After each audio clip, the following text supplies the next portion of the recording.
Well, I think that as we look at one of the reports that we recently put out, I'm not sure if you're familiar, but we have something called the Internet Security Threat Report, and we put that out every year, and it really is a combination of all of the intelligence and knowledge that we have, and really it's a compilation of over 69 million threat network sensors that we have, as well as 147 countries and territories. And so I'll kind of look to that report to talk about that. This year we put out a government version of that report. And what's interesting is that, we have the same concerns in government that we do in private industry. We're always going to be concerned about hacktivism, malware threats, right? Our data getting stolen.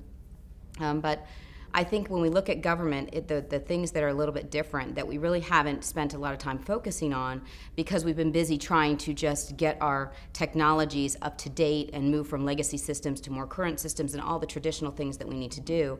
One area is mobile that is a kind of an interesting area because while we've seen an increase in mobile malware by 58%, the vulnerabilities for those operating systems is only 30%.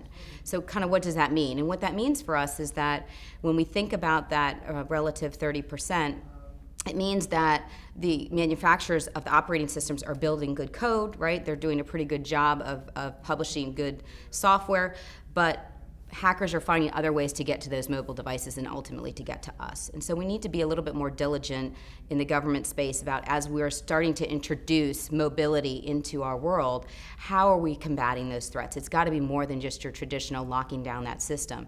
We have to use a multi-layered approach on mobile. So I would say as we begin to see this surge in mobile devices and the surge, it's pretty common to say that now we're starting to see that we need to focus on how we secure those devices. Actually, if I look at the programs that are coming out, the executive order around critical infrastructure, those are really important, relevant things. What we need to do is really focus on how do we get that down to the end user. And so when we look at the things to really focus on managing that, the continuous monitoring program, and the way that we would do that when we actually look at our assets, right? We're doing an active asset sweep on a continual basis. We're looking at our baseline configurations, and we're ensuring that we're doing vulnerability scanning, and then we're keeping those malware defenses up. So I think just having that process and following that guideline is an important one. It has to be practical and usable for each agency, and each agency really is a different level of maturity. So there could be smaller ones that have less sophisticated capabilities and technologies today, and there are more mature ones. And so we really have to focus on all of them and make sure that those best practices still are important, but we need to make it relevant to the things that they have the capability to do today. I think we all know the answer is no, so it's kind of a pointed question.